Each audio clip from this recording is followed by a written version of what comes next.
All right, magic isn't just about tricks, it's about controlling perception. Today's guest makes a living bending what people think it is possible. He's a magician, a mentalist, an escape artist, and a comedian. Someone who understands that the real work doesn't just happen in the hands, it happens in the mind. From live illusion and mentalism to high-pressure performance where timing, psychology, and trust. This isn't just smoke and mirrors, it's preparation, discipline, and precision under pressure. We're talking about what it takes to create belief illusions and why the smallest details matters when all eyes are on you. This is a conversation about mastery on stage. Ladies and gentlemen, this is season 5 opener. I'm your host, Norman Burgos, and this is the Get Up Mindset podcast. Stronger, smarter, faster, healthier, better. Podcast. Hello. Jordan, thanks for being on. I appreciate you coming on. Thank you for having me. Yeah, this is going to be fun. We joked about it before, but Stacey's super excited for Magician to be on. Super excited. So, traditionally, we get the guests to pick a beverage that they like, and you chose Chardonnay. I did not think we were filming at 12. It's okay. They don't know that. Let me get you a glass. How's your day been? It's been fantastic. How was your day? It's been good. I mean, this weather's been a little crazy. Yeah. It's wind warning, so it's good that we're staying in here. Exactly. I appreciate you taking the time today, though. But I guess the first thing I want to ask is, did you wake up and know that you wanted to be a magician? No, actually. No. I had a really tough childhood when it comes to schooling. Okay. And I have a learning disability, and it made almost anything I did really, really hard to do. And because of the learning disability, a lot of bullying would happen. So there was a time where my parents pulled me out of school for a couple of days just to get everything back on track and figure out the solution. Do you mind me asking what learning disability you had? I have a few. Reading, writing, math, dyslexia. I can't really focus on one thing. It's a lot of things. It's a lot of issues. But I couldn't read and write. Those were the big ones. And when my parents pulled me out of school, they just played Chris Angel reruns all day. Mind Freak. Mind Freak. It was on A&E. They'd play 15 hours of that a day. And that's what got me into it originally. That's pretty awesome. Yeah. Sorry guys, I'm just passing some shot at. Let's get the camera guy drunk. Yeah. There you go. You got it? That's pretty interesting. So when you said, what age did you start realizing, you do have a learning disability? It was grade 4. Yeah. It was grade 4 was when I was diagnosed officially. Okay. But my parents always thought there was something wrong. Okay. I was at a private school in the first 3 years of my life, and they didn't really register it then. It was when I got transferred to a public school, they realized what was really wrong. And they did all these things to try to catch me up to a level of all my fellow classmates. Nothing was working until grade 7, where I went to another school that basically specialized in training someone with a learning disability to rewire their brain. It's called Aerosmith, and it was a fantastic school. It's basically all day they're just doing brain exercises. And I'm not saying I'm cured of a learning disability, but I now can write, I can read, I can focus, I'm more organized. So that school changed my life, but I don't know if that's jumping too far. No, it's okay. First of all, cheers. Thank you for having me. I really appreciate it. Cheers. That's nice. Delicious. That's nice. So your parents put on the Chris Angel Mind Freak. Yeah. And so was that your first introduction really into magic and illusions and stuff like that? Yes. Yeah. So I had a magician come to my birthday party when I was little, but it didn't faze me. This was the first time I realized, and it wasn't so much magic. It was the fact that people wanted to be around Chris Angel. It's something I never got to experience, right? I was always the outcast. I was always the weird one. So that more attracted me to magic than magic itself. Then I picked up a deck of cards. Chris Angel did the thing where he had someone pick a card and he threw it at the window, and there was a card stuck on the other side of the window. And once I saw it on television, I thought anyone could do that. So I did that. I threw the deck at the window. Nothing. So, and it wasn't until Christmas break that year, my mom took me to the Ontario Science Center because we were told by my teachers that when we come back from the holidays, I wasn't going to participate in science anymore, which is crazy to begin with. So my mom took me to the Ontario Science Center, hoping that maybe I could learn some more science there. We went to the very first day, and when we walked in, there was a poster of a magician doing 2 shows a day there. His name was Baldini. And we went to go see the first show. and I fell in love with it. Then I begged my mom to take me back for the 4 p.m. show. Fell even in love with it more. Then I begged my mom to take me back the next day, the next day, the next day. Really? We live here in the Ontario Science Centre. It's pretty far, a little deeper down in North York area. I went to all 8 of Baldini's shows. Wow. And then Baldini agreed to let me take magic lessons with him. Did you ask like right after? Right after. Well, he saw me every time we'd open the theater doors to let the guests in, I'd be the first one in line standing there. And he's like, "You love magic." And I go, "Yeah, can you teach me magic?" And he goes, I can. So we ended up doing magic lessons with him every single Friday. And he lives in Toronto. Yeah. So we'd go to his house every Friday for a good 5 years straight learning magic. No way. Yeah. So that was the real introduction to learning magic. But what the most magical thing is that the minute I learned magic, my whole life changed. I was starting to be invited to parties. The bullying stopped overnight. I understood schooling a little better, meaning in certain projects that I couldn't do before, I'd incorporate magic to them and be able to do them. And not like magic, like powers, but I would do a trick that involved something about the world, if it was a science class or whatever, and that would help me get good marks in schooling when it comes. So magic essentially completely changed my world. Now, do you think it's because I find this with almost like also martial arts, where like if a child has been bullied or has low self-confidence, the moment that they feel, a lack of a better term, but powerful, they have more confidence. You know what I mean? Yeah. And it's interesting how confidence is something you can't see, but you can feel. Yeah. Right? Yeah. And so do you think that because you were you were learning so many interesting things and becoming more confident in your skills, that you were bringing that into school and kids were like, Jordan's chest is a little bit taller, standing a little bit taller. Do you think that's a benefactor? 100%. 100%. It does bring confidence into your life. I mean, the idea of pulling out a card and ripping a piece off that card and then telling your friends to run to the other side of the school, and that card is stuck on the classroom door before they even get there. That reaction you have over your audience is very, very powering. Not in a controlling way, but you can literally within 2 minutes of doing a trick add a smile to anyone's face. That's beautiful. So what was the first trick you learned? So the very first trick I learned was a very simple one. You got someone to pick a card from a deck, and you can tell them exactly what card they're thinking of, which was fun. Because that time when Chris Angel was mind reading everyone's minds and stuff, it was so too good to be true, right? And that's what we loved about that show, is we couldn't stop watching it. But it was also so too good to be true.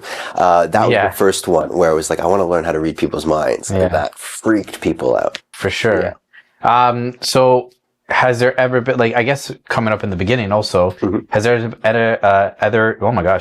has there ever been a time where it's failed on the spot? Oh, 100%. Yeah. 100%. I say this all the time. I never really will say, you want to see a magic trick, because it's not that I'm not tricking you. It really is a demonstration, and it could go wrong. It happens all the time. It's just the real magician in me, or the magician in whoever is doing the trick. The trick is how to recover yourself quickly, but yeah, it happens all the time. Do you remember what's the best recovery you've had? This is a great question. There was a trick. How do I explain it without giving away the secret? There's this demonstration I was doing where someone was to pick a card. They write their name on the card, and I rip the card into 2. So their signature is on one piece and another piece. Half of their signatures on a piece and another piece. I make one of the pieces disappear. And the idea was for that piece to show up on that person's car window after the show. And it wasn't there. It never showed up. And what was crazy is that there was a bag, like a purse. It was underneath the purse of that person. And this is a theater show. There's 300 people there. Oh, man. So the card was supposed to travel from the stage to the car, but somehow ended up underneath a purse. And it so happened to be that person's purse that owns that car. If that makes any sense. Yeah, but then I'm thinking, like, how you kind of That's one of the weird things in magic. Just like if I asked you, we're not going to do this for real, but if I said, think of any friend's name, yeah, and I told you what friend you're thinking of, yeah, that'd be cool. I was thinking the name. That is really cool. So that's a sweet recovery, though. Yeah, but that's a one in a lifetime recovery. Yeah. That will never happen again. There's no do-overs on that one. And if the cameras were off and you were a real magician and you asked me to tell you how did that happen, I couldn't actually tell you. Because it was one of those like weird. It might. I'm also one of the magicians. If you actually know how one of my tricks are done and you tell me, I'll admit that's how it's done. Because I'm not here to fool you. I'm not here. I'm here to put a smile on your face. Okay. And So what? So okay. Take me back to like when you're 15, 16. Like, did you always know this is going to be your career? Yes. Yeah. Well, I didn't. I knew I had to make magic into a career. So if we fast forward the public school era, and I'm just kind of getting my wheels in magic. I'm learning tricks. I'm buying tricks. I'm meeting with other magicians, and I'm writing my new show and stuff like that. I realized that I don't think being a card trick magician will let me buy my Ferrari one day or buy a house or support a family. What can I do? What can I do to make this a bigger business? So I contacted a clothing line who's partnered with American Apparel. Okay. And I wanted to make a clothing brand. I grew up with Jackass, Rob Dyrdek, and one thing that I noticed they were doing is all their TV shows, they were always wearing their own merch. So I thought, what if I make my own merch? And I'm only seen with it because at the time, Vine just started coming out. And when I was doing tricks, people were pulling out their cameras and recording me. So I'm like, I need merch, I need hats, I need t-shirts. So I started wearing t-shirts. Now, I put your logo for your companies up here, which it should be. I put my logo down here, which looked horrible. But the reason for that was because if I'm doing card tricks and people are videotaping it, it's here. Right? And that's when I realized everything I do with magic needs to become a business. So one show, I'd create that into a brand, and then things like that. And because of the clothing line, that's what led me to do Canada's Got Talent. Because a producer saw one of the vines that I was doing a card trick. No way. Was in it. Yeah. And then right after that is realized I cannot do anything other than this. So. That's interesting. So what did you have to do to perfect your skills even more to get to that higher scale? So when I was going to the special school in Toronto, Aerosmith, I was living here in Oak Ridges. So I'd have to take a bus from Yonge and King to Finch, then hop on a subway from Finch to St. Clair, then hop on another streetcar for 20 minutes. I was doing that in grade 8. And what I'd do is I'd pack a salad bowl, an empty salad bowl in my backpack. And on the subway, I would practice my sleight of hand. On the subway. And I'd drop the cards in the bowl. I'd pick it up and keep doing it. Doing magic on a subway or a bus is the best practice you can ever do. Well, because it's moving. Now it's a little more calm in there, but back then the subway would whip and turn. It was like the wooden roller coasters at Wonderland. So that's where I perfected most of my magic. And even just going up to people on the subway and just being like, hey, I know you probably had a long day at work and you look very miserable. Can I still show you a magic trick? And they're like, how did that be received? Most people were like, sure. Here's a card. Cool. Well, good job, kid. And then they see it. Oh, not bad. Yeah, and then and then they go, oh, that's cool. Yeah. So that was the best subway magic. You know what? But I'm gonna say this before I forget it. One trick, hopefully you can teach me. You know when they have like this and they go like this and the card is out. Always want to learn that. We can teach it to you. You would have to kick all the camera people out of the room. Okay, so you brand yourself as a magician, a mentalist, escape artist, which we'll get to, a comedian. Which of those come first to you? Magician. Magician. Yeah. Magician. In order, it would be magician, mentalist, comedian, escape artist. Interesting. Yeah. What's the difference in your words between magic and mentalism? And what do people misunderstand about that? Hey guys, hope you're enjoying the episode. I just want to give a little bit of a shout out to one of our sponsors for the podcast, Methylene Blue. You can find this at Paradigm Supplements. We like to use it here at the podcast just because it helps with gut health, immune system, ATP performance. Use code GETALPHA15 for a little bit of money off. Other than that, let's get back to the episode. And that's a great question because I've been actually talking a lot about this is how I would love to change the perspective of magic. A lot of people don't want to come to a magic show because they think, he's going to cut the woman in half, or he's going to pull a rabbit out of a hat. And I think that is so passé. And I think magic is so different. Like if you came to my show, you would see that it's very modernized. We use iPhones, we use people's thoughts, we use things like car keys or wallets and things like that. The difference to me between magic and mentalism is something between the body and the mind. It doesn't always work. It's more chance of it failing. I can't do it to everyone. There's a time and a place for it. And it's also the demonstration, right? Magic is very simple. Pick a card. What's the trick? You know, I don't like using that word, but it is that, where it's a set pattern and almost all the time it's going to work. It involves sleight of hand, maybe a gimmick of something, but that's the difference between magic and mentalism. So with mentalism, you say it has to be like the person, time, and place and stuff like that. What does that mean? So with I notice personally doing mentalism to someone that isn't at like one of my shows is much harder, because when you're at a magic show or a mentalism show, you are more relaxed. You're out for the evening. You're having a great time. You're open to it, right? You're buying a ticket to the show because you're open to the experience.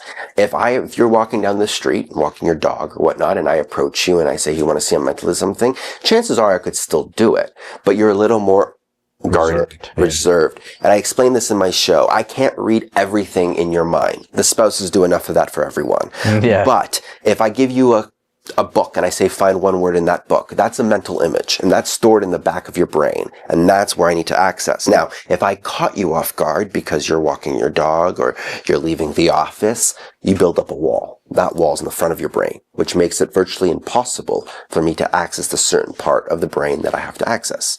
So, and again, you can still come to a show and had a busy day at work, and, you know, I pull you up on stage and just your mind's not into it. It's a little bit like hypnosis.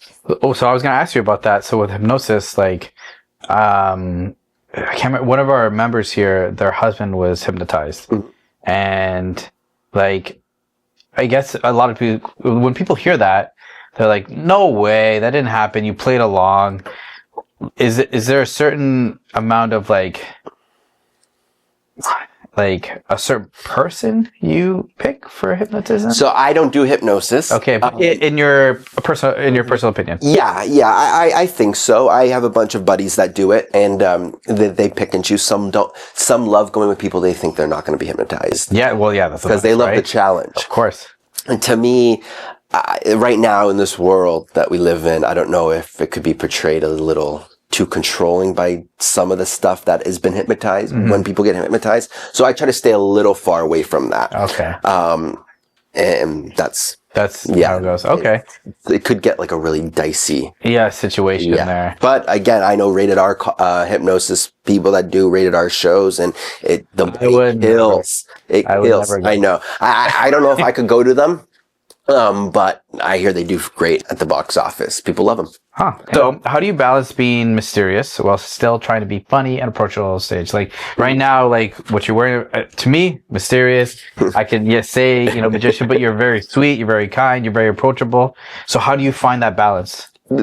I love people. I love people. I spend so much time alone, whether you're doing the drives on the road or the plane rides and the hotel and show and hotel. I love people. So any chance I get to be around people and talk with folks like yourself, I love it. I think it's great. The mystery part of it is kind of cool too, because I'm also a very private person. I don't post much on social media unless it's work related or show related. But I like that for myself because I've always been a private person. But yeah, I think it's the being alone often helps the mystery part. Oh, well, for sure. I'm not at every party I get invited to because I'm always out or doing on a tour or whatever. So I'm not around often. Which is fun. So that kind of helps. Yeah, that definitely does. So I guess because the opposite, what I would say, is for Chris Angel. Chris Angel was so out there. You could see him walking around. He was so like egocentric and stuff like that. Do you find like that loses the mist of being a mentalist magician? Yes and no.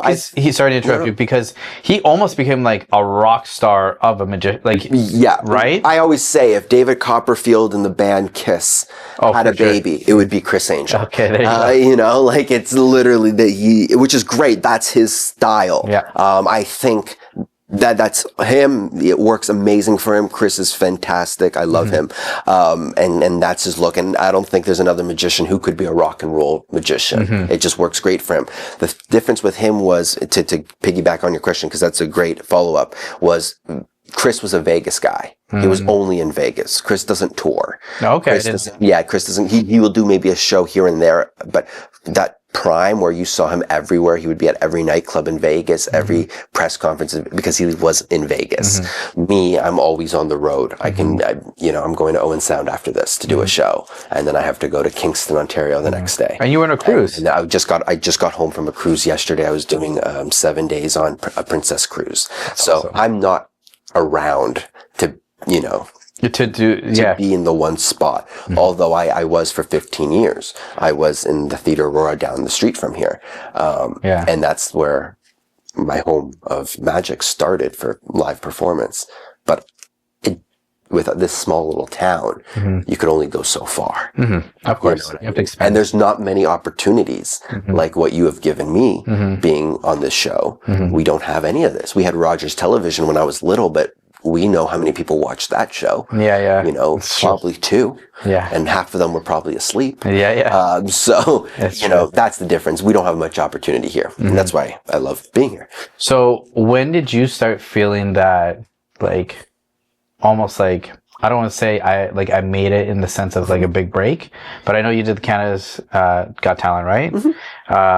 So after that, when did you start, like, things started coming in a little bit quicker? Truthfully? Yeah. 2 weeks ago. Yeah. Oh, really? Yeah, I'm not even kidding. Yeah. No, 2 weeks ago. What's the correlation then? The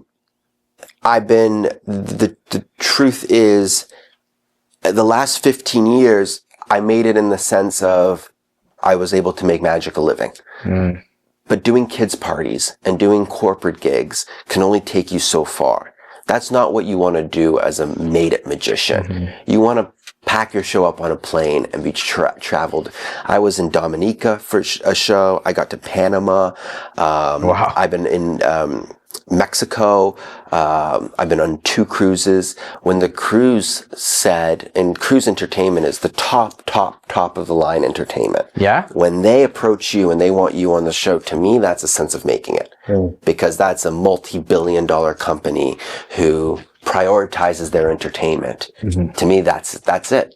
Right? And it's always been a dream to perform on cruises. There's really 2 great gigs in magic, and that's cruising in Vegas. Okay. You know, like, are those, those are the 2 dreams. Okay. Now, if I got a gig in Vegas next week, we'd do this podcast and I would say, I made it. Yeah. Right? Okay, fair. But to me, the cruise is making it for me. Because I grew up cruising on vacation, and I've always wanted to be a cruise ship magician. Always. I used to peek my head into the comedy club because we weren't allowed in the comedy clubs as kids. And I would overhear the comedy shows. So, yeah.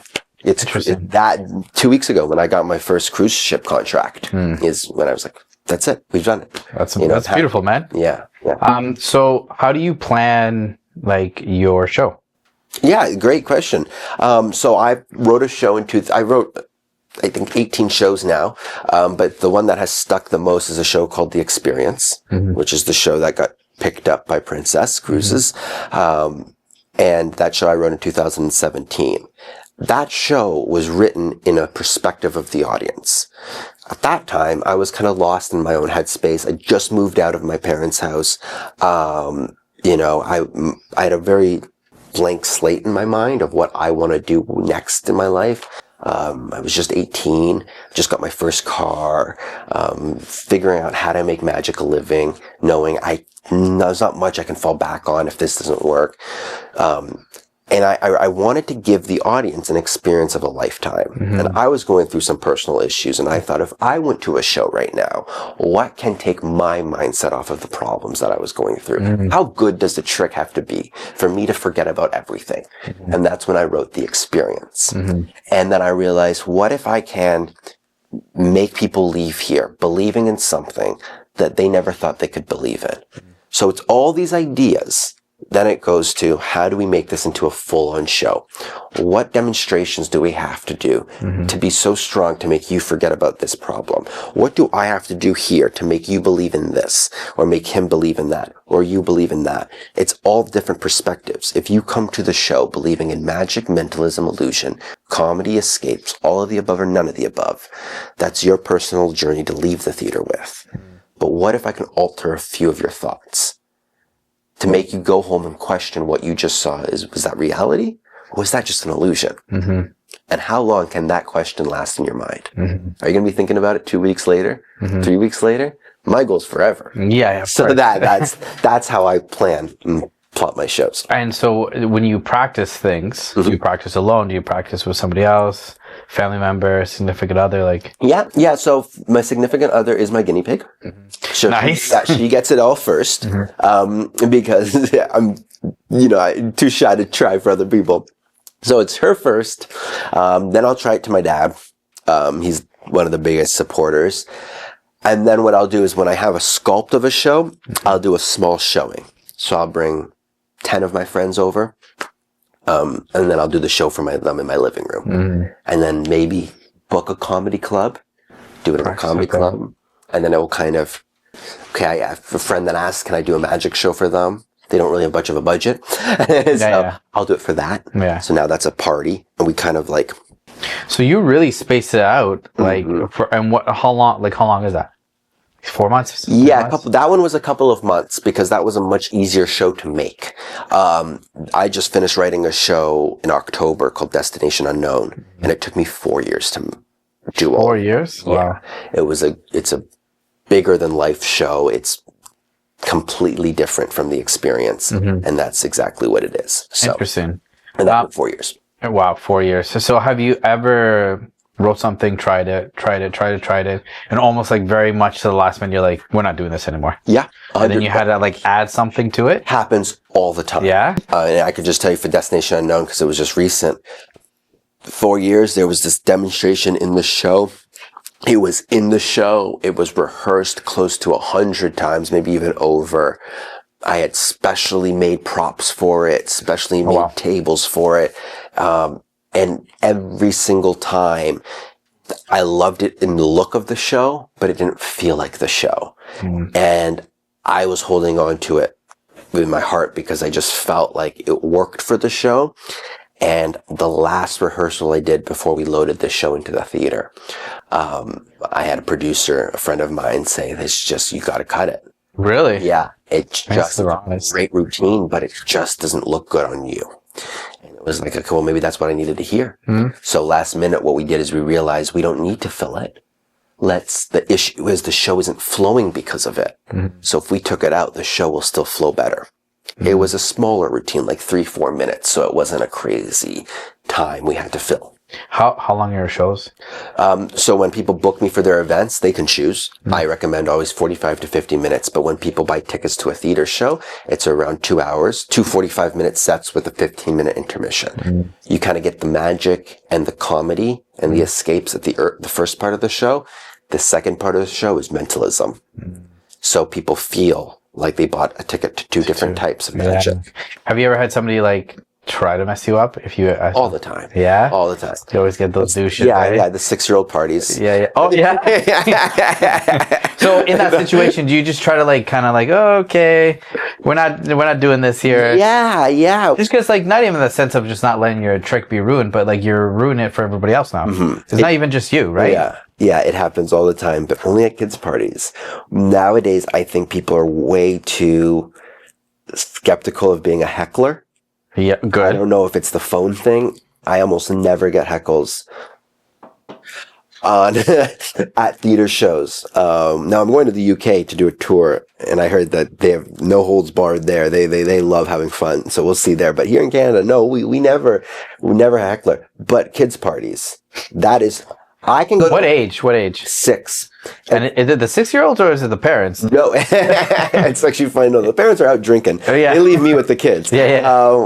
It's the 6-year-olds, mostly boys, just because they're a little more testy at that time. Yeah. The girls are usually a little more smarter in that sense, where they know, they'll see, Yeah. but they'll zip it, or they'll come to me after and be like, "That's how you did it."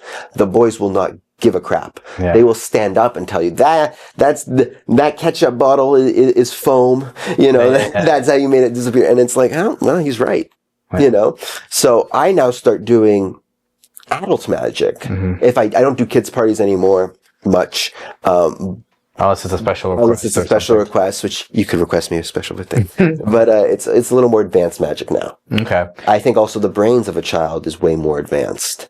So the kids' magic that we knew growing up is not suitable for a kid anymore. Why do you say that? I think it's too obvious. And now with technology and how exposed kids are to the stuff they see, their minds are way more advanced. They know, that's a piece of plastic that crumples up. That's not a real bottle. They don't have almost like the fluff of what adults have in their mind right now. Right. Mortgages, this, that. I gotta go pick up. To them, it's just like they're paying attention. Yeah. And it's just simple, precise. Because they have to with technology and stuff. When we grew up, we didn't have that open mind. We had outside, and we can get fooled with the littlest things. It's just the world's changed. Yeah, that's fair. Is the industry for other magicians very competitive?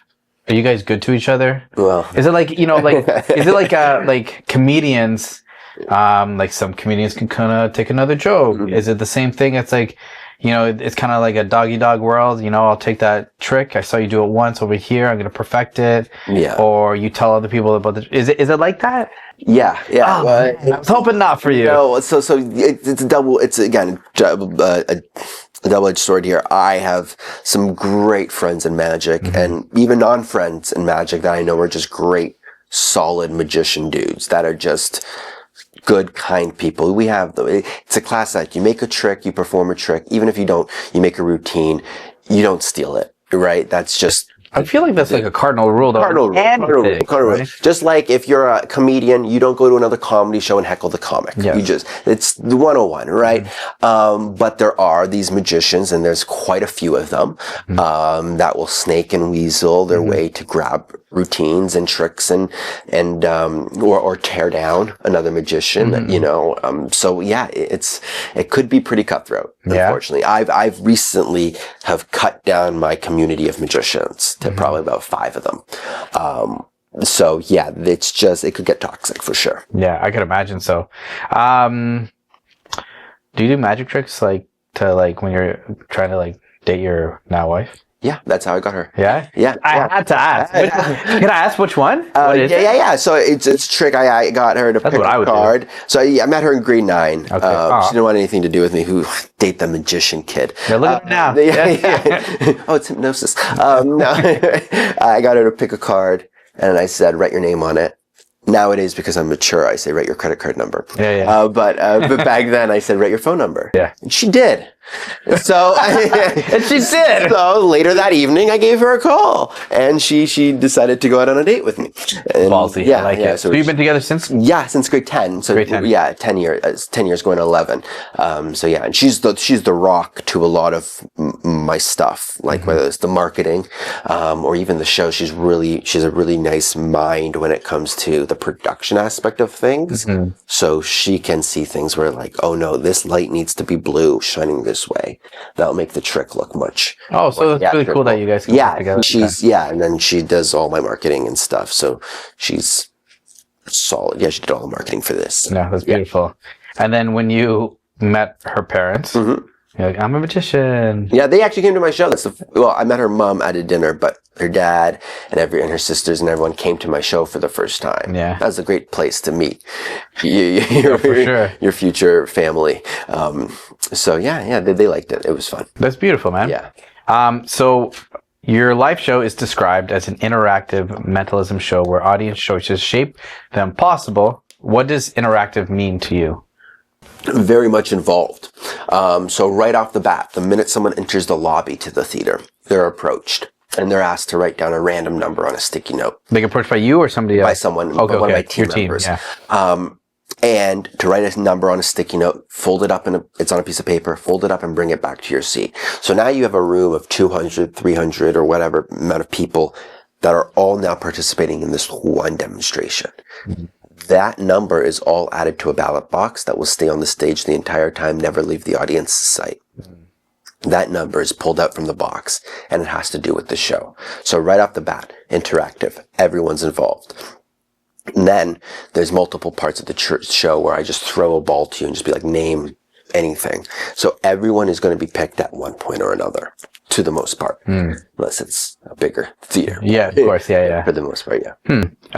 So how do you design like where the audience has choices and expect like everything to be still so like tight and professional when it comes to the decisions? Because even though you want to give them correct me if I'm wrong, you're kind of giving them the choices, but you're not at the same time, right? Because you kind of create the answers before them. Yes. Okay. No, not for that one where I tell them, let's make this as random as possible. When I ask them to write down a number, I don't say a number between 1 and 10. Most people, think of a number between 1 and 10. Right. Pardon? Yeah, exactly. So that's exactly what I was going to say.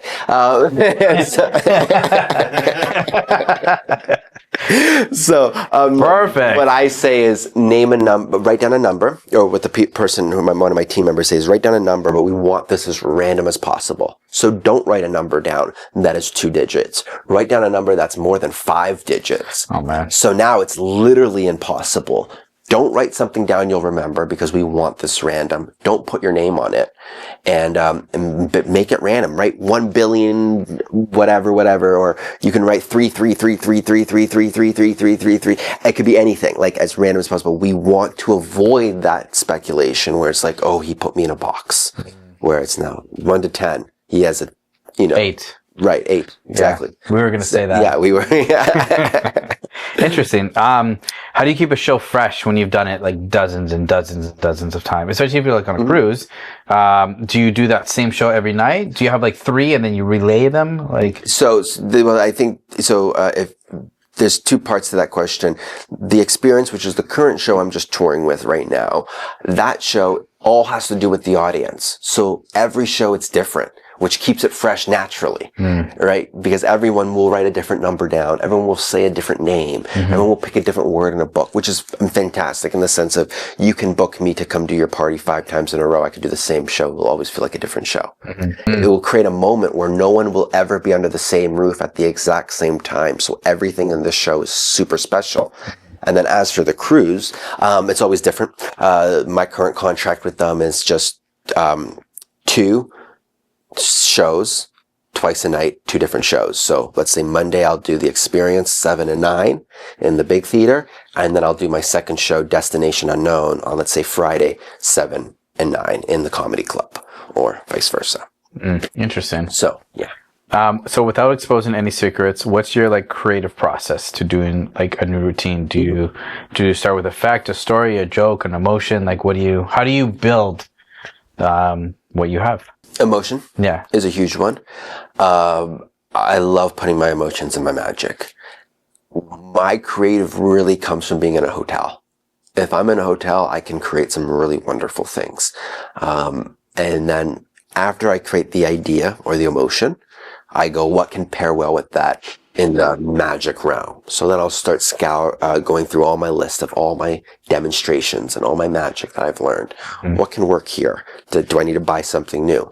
Maybe I'll go off and speak with a consultant, a magician friend who makes magic, and who I can trust, and they'll be like, oh, this should be this, or that could be that. It's such a layered process. And just to go back to the conversation we had a few moments ago, you can go all the way up in the layers and then realize, that doesn't work. Scrape all of them, So yeah, motion is a big driving. Were you always like so well with speaking with like crowds? Because you're a very like social person. You seem very like you're joking around with everybody. Have you always been like that, or you created that persona? Yeah, I think a bit of both, only because like I was so isolated as a kid. I just love making people laugh. So I became that person, right? Where I've always been. You honed in on those skills that you have. Yeah, I'll make a joke with the lady at No Frills, Yeah. like You're like, this is actually free. yeah, and then she gets arrested for stealing, and that's a whole other issue. But yeah, I'll make jokes with anyone. I'll always have fun with people. But I think it's something that being isolated molded me into that. That's interesting that being isolated molded you into being more personable. It's a shield, if that makes sense. I get it, yeah. Because I never want to go back to that. So it's my way of just staying not relevant, but I feel like it's more about like that's almost like your safe zone. Yeah. It's a shield of some sort, right? Yeah, it's like this is yours and you're protected in there, and you recharge and go back and do what you got to do. Yeah. And then like you're saying what's the biggest crowd that you've had? The cruises recently were 800 seats. So when you go onto that stage and you saw the 800 seats or all the lights, like, what's the first thought? I didn't have to sell any of these tickets. Yeah, okay. I think that's awesome. I truly is that, and only because I do all my own, all these theater shows I'm doing, even the ones down here, the Theater Aurora, it's 250 seats, which is really not that much. But I spend about 3 hours a day advertising that show, whether it's dropping off flyers to local businesses, whether it's calling people up and saying, hey, can we trade a marketing email list, or things like that. I'm 3 hours a day just to sell out 250 seats. So when I got to do something like a cruise where I can just show up and the show's sold itself, that's really the first thing that goes in my mind. This is the ultimate dream. You don't want to be doing ads, Google ads, 2 hours before you go on stage because your show isn't sold out yet. And then the second part would be, this is a lifetime dream. Princesses believing in my show. Yeah. Now, do you feel that in that moment, do you feel present? Do you feel like you're overthinking what you have to say? Do you feel like you need to make sure that you're speaking very articulate and slow, so you're not rushing it? Because if you're rushing, you seem kind of anxious. Do you think about all these things? Yes. Actually, I love that you brought that last part up, because that is actually a huge issue of mine. Is sometimes I'll get way too excited and I'll talk a little too fast. I've toned that down. I've worked on that the last few months. So that's better. My mindset, I am present. I'm not on my phone. My phone goes off the day of my show, so I won't be on my phone pretty much the entire day. I'll leave it in my cabin. I won't even deal with it. But yeah, being present and just thinking all the different ways how I can give all these 800 guest members the best show of their vacation. Because they're on vacation, and their entertainment, especially when you're on a cruise, is priority. So the show is built, the show is sculpted, but what else can I add to make this even better? Like, let's add a live camera feed. So when someone's picking an envelope, it's now shown on the big screen. Things like that. I want to just... interactive. Yeah. I just want to make this show so amazing for everyone. I'll go out in the audience before the show and say hi to as many people before the show. Make them feel more comfortable with me. So I can feel more comfortable with them. And I love doing that because, if someone's going through something bad, I don't want to put them on the spot and be like, come up on stage, right? Of course. But I'll go and I'll say hi to people. And you'll read them. Yeah.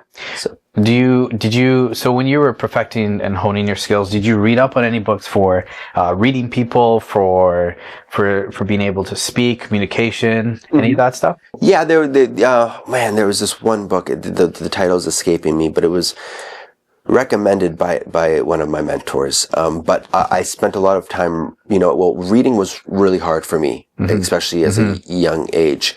But, they weren't podcasts, but I would listen to a lot of audiobooks and stuff like that. Or, I'd meet with speakers, people that speak for a living, do lectures and things like that, talk to them. I think that was some of the best, knowledge I could get. What's some of the best advice you've gotten from these mentors and magicians? All right, guys, we'll get back to the podcast, but I just want to give a little bit of a shout out to our sponsors, Northern Hydration. So it's a Canadian company. They sell electrolytes. They have lemon, they have lime, they have orange. My favorite is the orange. It's one of the best flavors in my opinion. But use our discount code GETALPHA10. Other than that, let's get back to the episode. one of the best advice is just actually touching what you said is be present. Be in the moment. Enjoy every second of it. Be organized. That was a huge thing. A lot of magicians will get booked for a gig and they'll just throw 10 tricks in a case and go on their way. Organizing is key. You want to be able to get a call at any time and show up to the event and do one of the best shows ever. And more importantly, the best advice was never say no. If you call me and say, hey, can you come to my party? I only want coin magic. Don't say no. Why don't say no? Because as a magician, you should be able to do anything. Okay. So you call me and be like, hey, I want to hire you for a birthday party, but I only want coin magic. Oh, I don't do, you can't say that. I don't do coin magic. But you're going to figure it out. I'll figure it out. I have a week to figure it out. Yeah. And I really think that's the best advice. It also just makes you feel more magical. Of course. When you do these shows, have you ever felt like emotional? Like Yes. after? Just because like clearly it's so important to you. You're so passionate about it. You put so much of it. It's almost not only just a part of your identity, but a part of you becoming the person that you are now, right? And being able to do what makes you happy for other people to make them happy is such a gift. So do you ever feel emotional? Like, wow, like I just did this with 800 people All the time. and this is like, and like, how do you rein that in? I often say that doing these shows is somewhat like taking a drug. Okay. You get on stage, you have this ridiculous high where, especially when the show just kills everything, the jokes are landing, the tricks are landing, everything's just landing. Then you get off stage and then either you're alone in a hotel and now you can just think about, wow, I just did a fantastic show. Or you get so anxious because you just want to do another one. Yeah. Let's do it again. I just want to do it again. And now with all the crews and stuff, it's more common now. But back then, like last year or most of my career, it'd be one theater show a year pretty much. And yeah, I'd do gigs and stuff, but they're not the same as when people buy a ticket to your show. They're getting babysitters. They're calling Ubers. They're planning their nights to come to your show. I had one person come in a limo, 2 limos they celebrated their bachelorette party. Now I love magic, but I will never celebrate my bachelorette party at a magic show. Yeah. But I mean, what kind of magic you bring in? Yeah, they thought it was Magic Mike. Yeah. They missed the translation. No, but that group sold the show. They bought 2 rows in the theater, and they were fantastic. They were such a good time. But that's what I'm saying. That's so humbling. I'm so honored. You know what I mean? And it goes, how can I do this more? I just want to do this all the time, every single night. It doesn't get boring. Do I get sad? A little bit, emotional, but more just in the sense of it's a good emotion, if that makes sense. Yeah, no, 100%. It's not so much sad. Yeah. There's days where it doesn't work as well, and it really upsets me. Like there was one demonstration I've done for 15 years, and it did not work, and it really bothered me. I had to get over it. But what I did was I created a way to figure out how that will never happen again. That took my mind off of the anger that I had. Yeah. Being upset. What's the hustle about being a magician that people don't understand?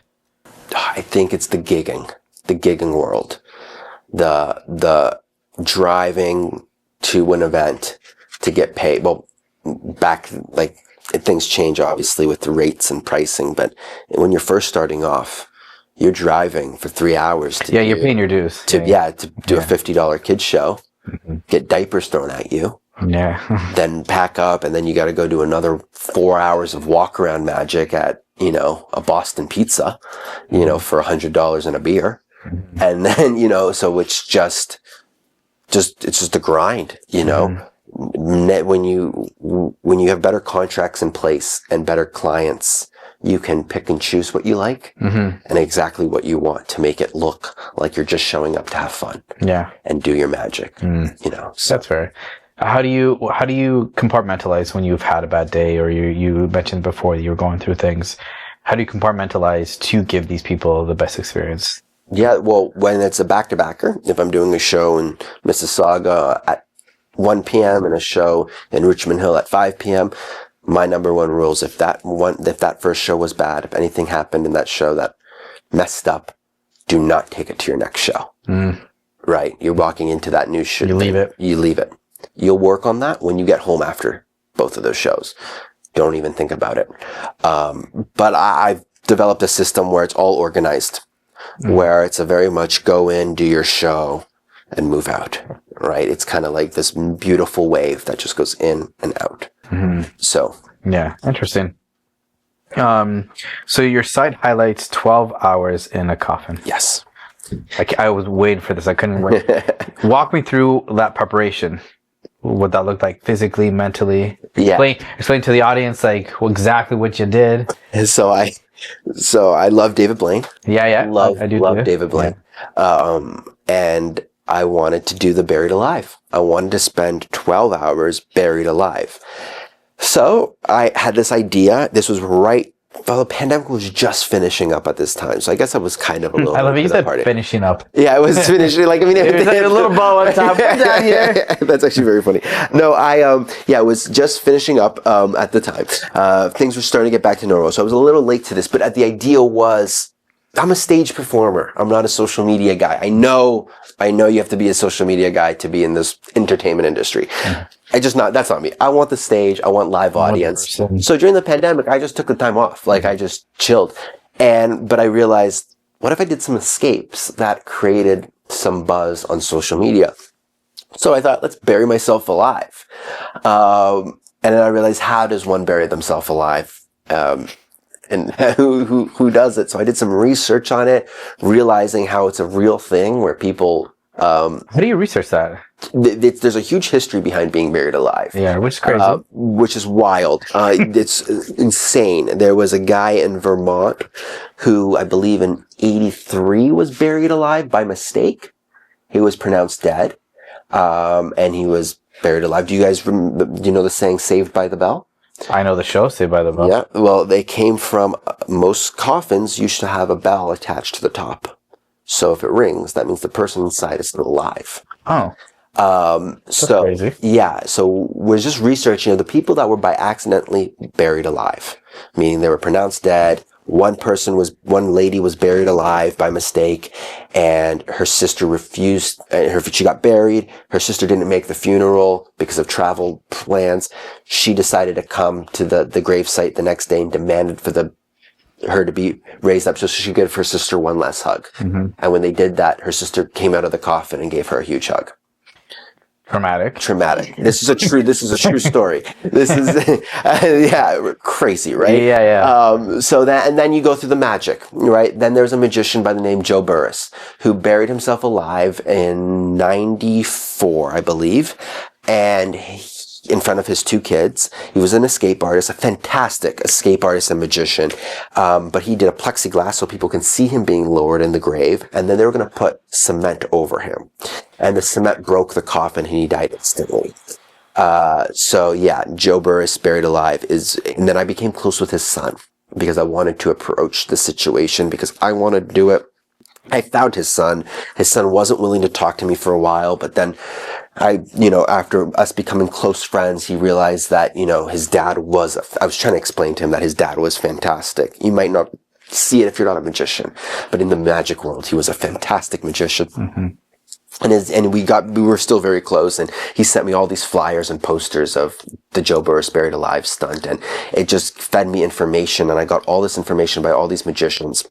And I have a friend who lives on a farm in Bolton, and I call him up, and I say, is it possible to build a grave site to do Buried Alive? He goes, 1 second, man, there's an excavator here putting a septic tank in my backyard. Hey guys, can we have the excavator for another 2 weeks?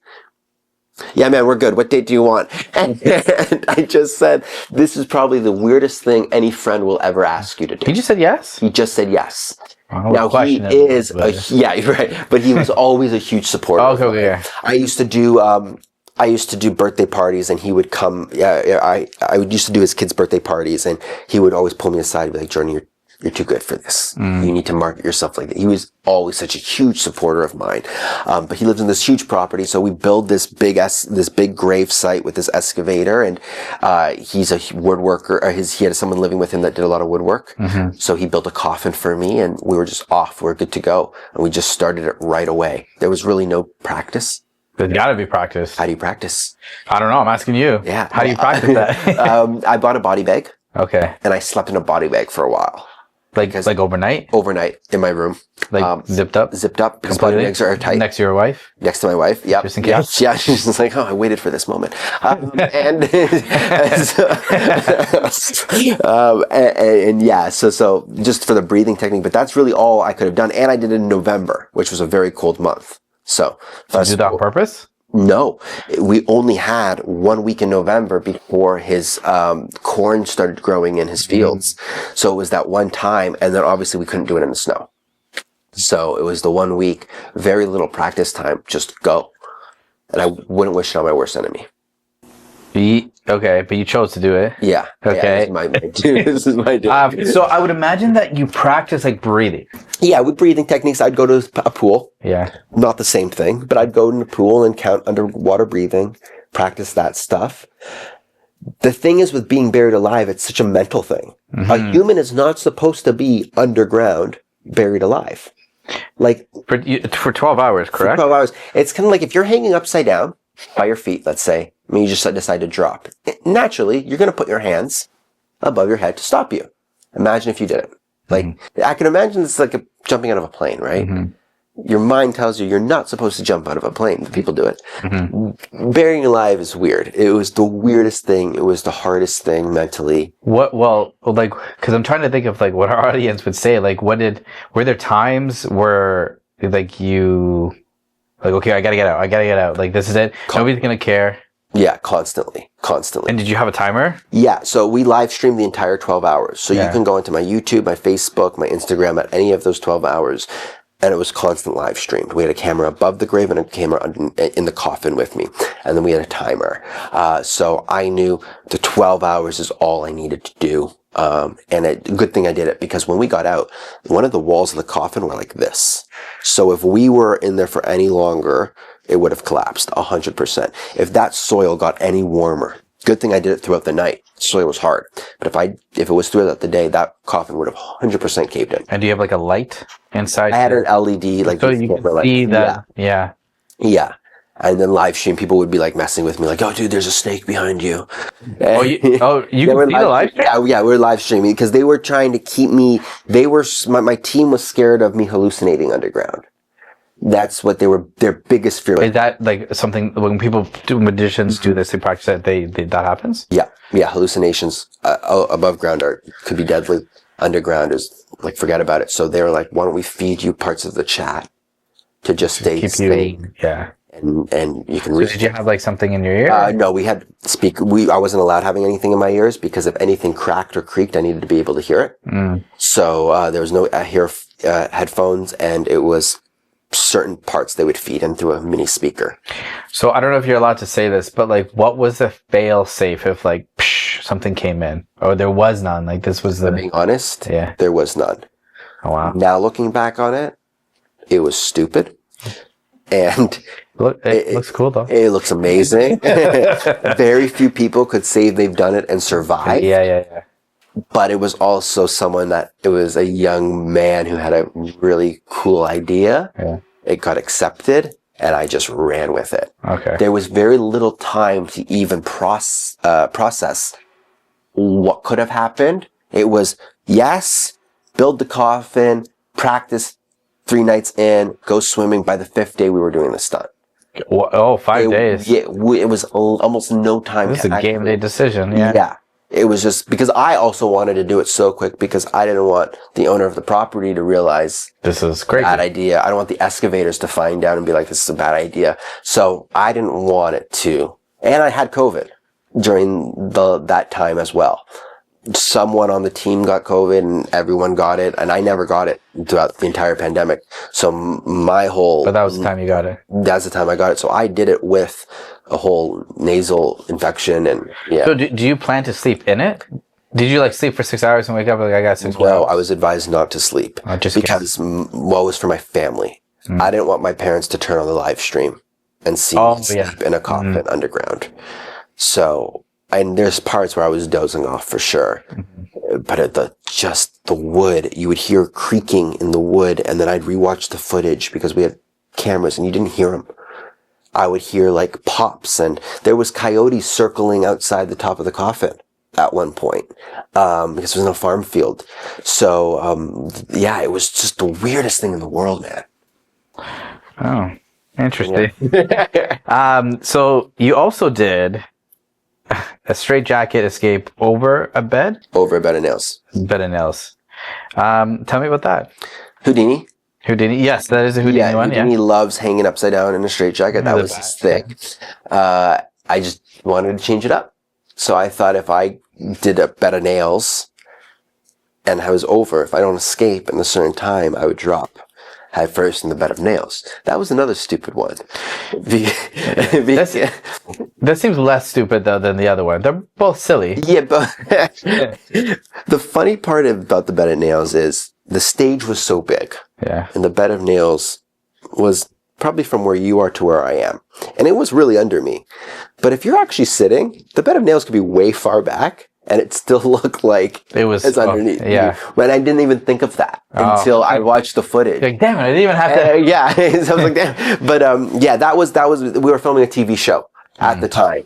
And it was leading up to that stunt. So parts of the show, there was nails involved. So like I did the nail and nose. I did the spike trick where you put a nail up, hanging up, and you slam your hand down on a bunch of different cups, leaving the one with the spike facing up. So it was kind of leading up, building a stunt around nails and risk taking. So. And then we have you escaped Kingston Penn. Penn. Yeah. This one was not dangerous. No. Tell me about that one and tell us about that one. Yeah. Another thing Houdini would do he would tour, and when he toured, he would go to all the local prisons and like Alcatraz and yes, stuff like that, right? Yeah, and he would challenge the prison guards to lock him up in their toughest prison cell. Yeah. And if he escaped underneath an hour, all the prison guards had to take their families to his show later that evening. Okay. And after the bed of nails one, I realized maybe the dangerous stunt is not really. I didn't want to put my girlfriend through it anymore. Yeah, I didn't even ask that. How was it? Let's go back. Yeah, it caused a lot of problems. Yeah. It caused a lot of problems. As it should. That's not what she signed up for. She signed up for a magician doing card tricks. And now here I am. This because I wrote my goddamn number on the card. Exactly. So I do not blame her. And then, my poor mother would cry to me over it. And that's when it like broke me. Yeah. It's like, Mom. Like we used to watch Chris Angel together, like this. So it was. My dad was just so supportive. He's like, "Yeah, man, go do it. Go get it." He's like, "Go get it. You should have done 13 hours. Why are you doing 12? That's lame." So I was like, but I love escapes. I love the idea of escapes. Okay. I love not many magicians do it. Almost, I only know one escape. What do you think that is? No one wants to risk their life. Yeah. No one either risk their lives or you don't. You need the drive. You need the drive. You need the mentality. A bit of like an adrenaline rush, right? 100%. Yeah. One of my best friends in magic is from Toronto, Scott Hamill. He's a big escape artist. So he's the only one I really know that does it other than me. So the Kingston one is like, well, how can I still do escapes but not do them dangerous? So I was reading up on a Houdini book, and that's when I saw that Houdini would do these prison breaks, he would call them. So I'm like, okay, but the only way I do it is we have to do Kingston Penitentiary. Yeah. For the ones that don't know, it's Canada's oldest prison. It was a prison before Canada was even a country. Held some of the biggest prisoners, even Paul Bernardo was one of them. But now it's a museum. It's closed down as a museum. So I contacted them. I'm like, hey, this is the idea. They said, absolutely not. And I go, okay, what if we film a documentary about Houdini? Can we do it then? They go, absolutely not. Yeah. Then I drove down to Kingston and knocked on their corporate door, and they said, please go away. Yeah. Then I went home and I called them again. This took 9 months to do. And then they only said yes because I think they were so sick of me. Yeah. And they said 1 hour though. You have 1 hour. You have one camera guy, 1 hour, in and out. If you don't fail in an hour, we're kicking you off. You do not contact us again. So now it was like a real They probably challenge. make you sign something too, right? Yeah, I signed something. A lot of paperwork, lawyers. Yeah. And they gave me the go ahead, and it was like go. We got in there. They're like, "This is your prison. This is your prison. This is literally what they took us to this prison block that is not open to the public for the museum. Yeah. They close the door and they just leave. And now we're in this really haunted, eerie prison. Threw us a key and they're like, "Here you go." I'm like, "Oh God," and it's on. They set a timer and I got out in 58 minutes, so 2 minutes before Houdini. Oh my gosh. Yeah. Did you see anything weird? Dude. Like, what'd you see? Bizarre. We got to explore after. There was... Oh, but you could explore after. Well, I think we had 2 minutes to spare. Okay. So there was a second level. Like, it was just a block that was not open to the public. It was just not touched probably since the 80s. Yeah. We heard things. Yeah, what'd you hear? Like... It would be like, "What is that?" And then it would be... that could be like a squirrel, no? Not in a giant concrete... It's true. It's probably spirit. Yeah, right. We'd go up on a second floor and there'd be things written on the wall in blood and like... No way. I think it's blood. Like, what else would be hard? Like dark, I don't know. Dark brown. Yeah, maybe. That sounds like shit. Yeah, it could be. Could be. That's crazy, man. We all dumped our clothes outside the car and put on new clothes and just left it like... Oh, yeah. Because you don't need to bring home that juju. No. Yeah, that's crazy. That's pretty cool though, man. Really cool. That was the coolest one, I think. Yeah, that's pretty sweet. Okay. What's the most intense failure or near miss you've had in training or even like on stage? Okay. Would it be the coffin one? No, because no, everything with the coffin went well. Now, if I did another couple hours, that could be a different story. The firebox. There was a stunt there where I locked myself in a box. We poured gasoline on it and we set it on fire. There's a very classic trick called the metamorphosis where the magician, it's an old trick, where we put in like these handcuffs, go in this wooden box. The girl assistant will stand on the box, lift up a curtain, drop the curtain. Now he's standing on the box and the girl's in the box with the handcuffs on. So I was like, why don't we do like an escape version of that? Yeah. So we placed a box. We used the fire as the curtain, not a real curtain because that's cheesy. And what I didn't realize was how fast that box caught on fire with the gasoline. And what happened was all the smoke started sucking into the in the box, and then they couldn't unlock the box because it was getting out of hand, the fire. It was a whole thing of gasoline. And I was obviously supposed to appear on the roof of the box. But the smoke got so bad, I didn't know how to get out.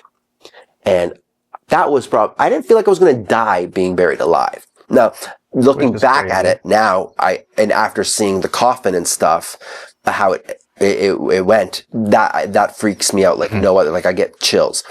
But I was so mentally messed up during Buried Alive, I couldn't process real emotion. The box on fire was the scariest. So they had to come, they tipped the box over. So it was, it naturally burnt out. And then they took a fire extinguisher and then I came out. But I came out while they were doing the fire extinguisher. So I got half of that in my face and I swallowed that, which is so toxic. Yeah. That was just a miserable experience. Ugh. Yeah. That's rough. Yeah. So obviously not doing that one again. No. No.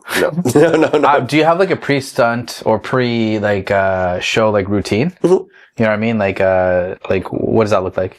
They're different. Stunt and shows are different. The last person I will speak to before a stunt will be my girlfriend. I'll call her. It'll be like exactly 3 minutes from now. It will have like an identical timer.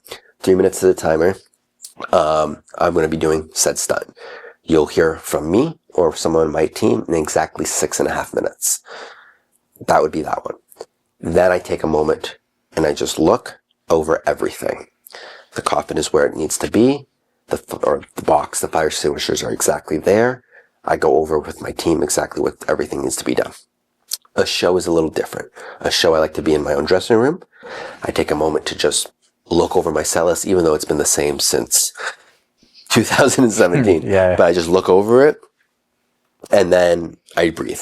I just breathe. That's all. It's lame. It's boring, but I don't. No, but most people listen to music and stuff. I don't. I just get in my own head and I'll sit at the wings. I'll hear the audience come in, things like that. So you promote a magic kit. Oh yeah, the Talk to me- MindBender Magic Kit. Talk to me about it. Yeah, this is my baby. This is my pride and joy. I think magic kits is something we all have as kids. And I thought, again, how to make magic into a business. I think the magic kit is pretty outdated. So we were like, let's make something really unique, really cool for audience members. I wanted a goal to bring confidence into kids. Kids that have learning disabilities or any dexterity issues. This kit can also help you.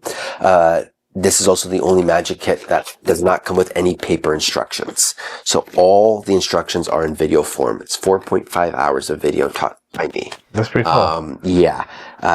Which means you can do audio, right? Yeah. And there's all that stuff. Then there's also new tricks in this kit, like how to make things levitate. There's a deck of cards in here that's never been in any magic kit ever, where you can read people's minds. You know the card they're going to pick before they even pick it. Things how to make disappear, reappear, things like that. It's just a fun thing. And then we also worked on making it look better. So the cups and balls, there's some fundamental tricks that have to be in this kit that are in every magic kit, because it teaches you about magic. Those cups and balls, they're chrome plated. We personally chrome plated them just so if you are a professional magician, you can use them on stage and it looks good.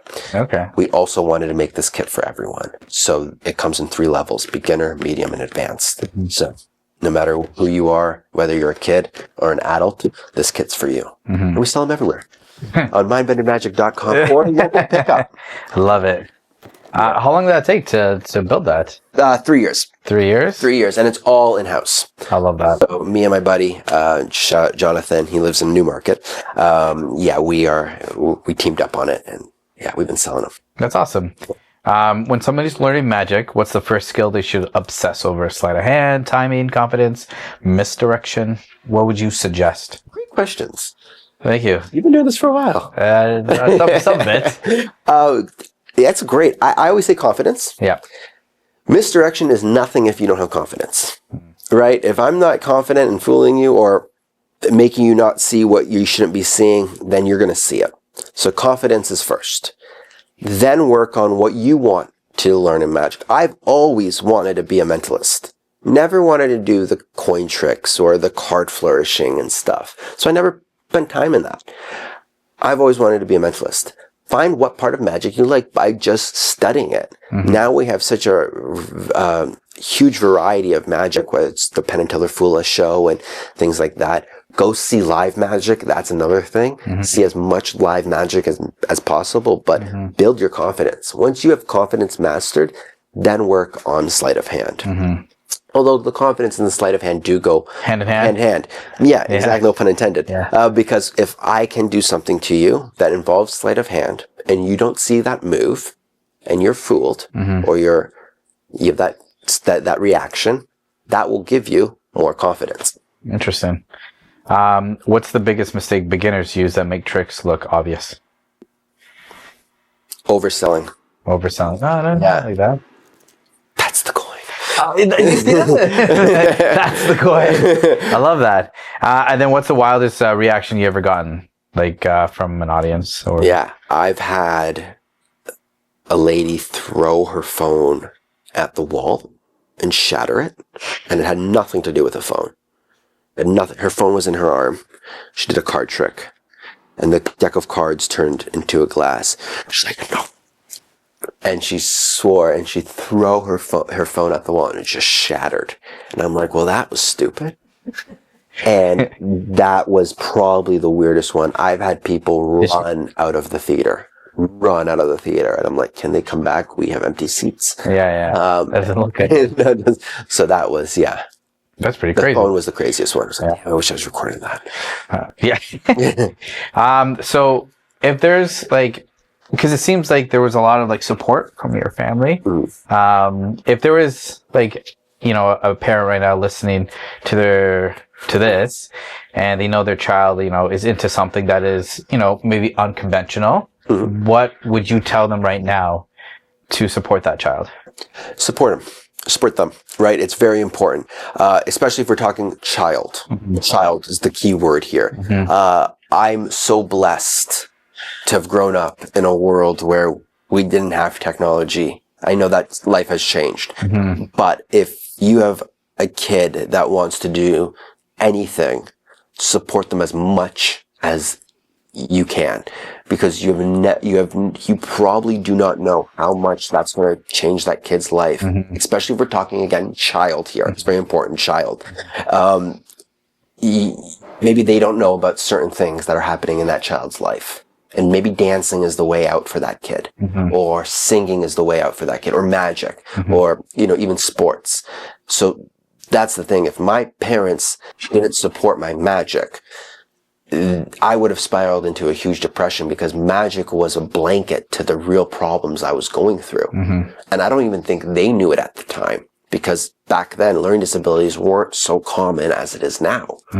But support in any way possible. I understand money's not ideal for everyone. It's so that's understandable. But if that means your kid wants to be a singer, and let them sing as much as possible. If they want to play the drums, go on Facebook and buy them the cheapest drum set as possible. Things like that, because it's so important to support children and their passion. And if it's the phase, let them go through the phase as a kid, not when they're 20 or 30, Yeah, fair. Okay, so before these last two questions, it's done already? We haven't used two hours. You have some tricks for us. Yeah, I do. We got a marker here. Hold on to that. Okay. Be careful, please. It's a Sharpie. And we're gonna so bad. We're gonna need you to come on up, actually. Yeah. Anthony, can you yeah. grab the camera for Stacy? Yeah. Give Stacy a round of applause, everyone. If you wanna. Okay. Okay. What we're gonna do is I'm gonna get him to pick a card, and then we're gonna do one after you. Okay. And what we're gonna do is we'll leave that, if you don't mind. Sorry, I'm just gonna leave that spot there. What I'm gonna ask you to do is you're just gonna say stop whenever you like. Okay. You're gonna starting when? When I start riffling my thumb down. Okay. You're gonna say stop whenever you like. You're gonna take your time, but hurry up. I have other plans. Okay. Okay. Whenever you like. Stop. Right here. You sure? Yeah. Positive. Yep. You're paying me hourly. Yep. We have a few more cards. Stop. You're gonna write down your name on that card. Full name, last name? Anything you want. Just make it as unique as possible. Make it the only card in the world that looks like that. Now, obviously, we've chatted, we've met, but I have never, ever asked you to sign your name on the 5 of spades before, right? No, you have that. This is the only card literally in the world that looks like this. Yeah. Even if someone has your name close to your signature, there's no way this exact card is duplicated anywhere in this entire world. And this is a big world. Right? Yes. So what I'm going to do is I'm going to take your card, okay? We're going to leave a little, it's on there, right? And we'll just leave it right there. We're going to come back to you in just a second. Is that in the shot? Is that in the shot? Yeah. Okay, great. Perfect. Now it's your turn. Okay. So if you can please give her the marker. Okay. You're just going to say stop for me whenever you like. Stop. Right here? Mm-hmm. Okay, this is your card now. Can you write your name on that card? Remember, make it the only card in the world that looks like that. Okay. So this is the only card in the world that looks like it. That's your card. Right? And that's the only card in the world that looks like that, because that's your card, right? Should I play to that camera? Yes. Yeah. Okay, perfect. We got these two cards, right? How long have you two known each other for? A lifetime. That's fantastic. I would say It was such joy. since 2011. 2011. Okay, that's a really long time. What we'll do is, you two, before you met, were two different people, right? Like these cards were two different people. Right? Now in friendships, right? There's always, in working partners, there's always rips and tears, right? There's always rips and tears, right? When you work together, there's always, twists and turns, right? Like this. These are two different cards. But if you look carefully at these two different cards, you can see they start melting together. And the best part of this is this, that the faces have become one with the signature. And the backs are together. That was pretty crazy. There. I got 2 angles on it. One there. And one there. Here, let's go right up. Let's go right up. Let's go right up. Let's just show right up. Right there. Right here. Like this. Like that. And we got the backs. And here what we'll do is We'll give that to you. Thank you. We'll give that to you. And give that to you. And we'll give that to you. There you go. Wait. The backs are together. Oh, that's cute. That's crazy. Yeah. A little bit of magic. That's pretty cool, man. When the camera goes off, can you tell us how you did it? Can you keep a secret? Yes. So can I. That's hilarious. Man, that's pretty cool. Crazy. Yeah. So, and your signatures are still on. That's crazy. We're going to keep this. We're pretty much right there. Please do. We're gonna remind you. Sweet, man. Showing? Thank you. That's pretty cool. Yeah, it's fun. It's fun. It's always fun. Okay, so I told you before, the last two questions are describe yourself in one word. So, my man, describe yourself in one word. Magical. I agree. And what does alpha mean to you? Self-mastering. Oof, I like that. I like that. Mind. Staying focused. Patience. Calmness. Mastery. Yeah. I love that. Well, I appreciate you coming on. I appreciate you. Thank you so much. You doing like a cool trick. Thank you. Amazing trick. So, like, how can they reach out to you? The handles? How can we, get all that good stuff? I'm about to go on a world tour. Starting in March, we're going all over Canada, almost every province in Canada except two, which those will be added soon. And then after that, we're going through the UK, Ireland, and even Poland. So you can find all the tickets at mindbendermagic.com under live shows or my Instagram, mindbendermagic. I love that, man. I appreciate you. Appreciate you coming. Thank you so much for this. This was fantastic. Yeah, man. It was a great time. Thank you. This was awesome. If you guys are listening over Spotify, make sure to share, make sure to give them a follow, make sure to also share the podcast. If you're watching on YouTube, make sure to like, subscribe, comment, all that good stuff. We're growing to the 100th episode, so make sure to follow us on that journey. Other than that, we love you guys. Ciao.